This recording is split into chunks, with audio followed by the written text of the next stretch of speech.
Jæja, Kristjana, þetta leit út að vera bara nokkuð auðvelt fyrir ykkur. Hvað í gangi í þessari seríu? Alls ekki auðvelt. Þetta var náttúrulega bara fyrst og fremst vörnin sem að skapa þetta. Við vorum að hitta illa. Sem betur verið var vörnin okkur að halda, en auðvelt var þetta ekki. Hitta illa, en ég meina hvað þá með þessari Grindavík? Já, var það bara vörnin ykkar sem að... Ég vil meina það að vörnin okkar hafi skapað þetta.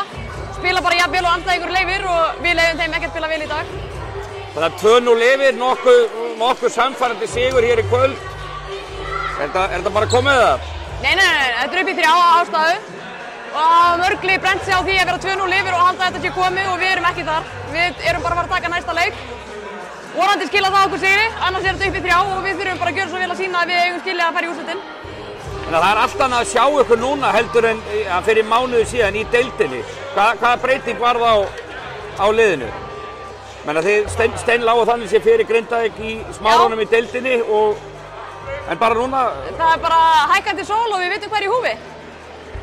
Ok, segð mér, en hún hérna Jana, hún fór út að meitt, hvað er að frétta af henni? Bara við ákváðum að vera ekkert að taka sénsa með hann í dag. Við þurfum bara að sjá hvernig það verður á mánudaginn. Þannig að það er ekki amalegt að geta bara hvílt hana en samt bara samfærandi sigur. Já, það er mjög gott. Að eiga hana inni og vinna samt alveg nokkuð samfærandi, það er bara mjög gott. En hvað er eiginlega málið með þessa pointgarda í andstæðingum Grindavíkur?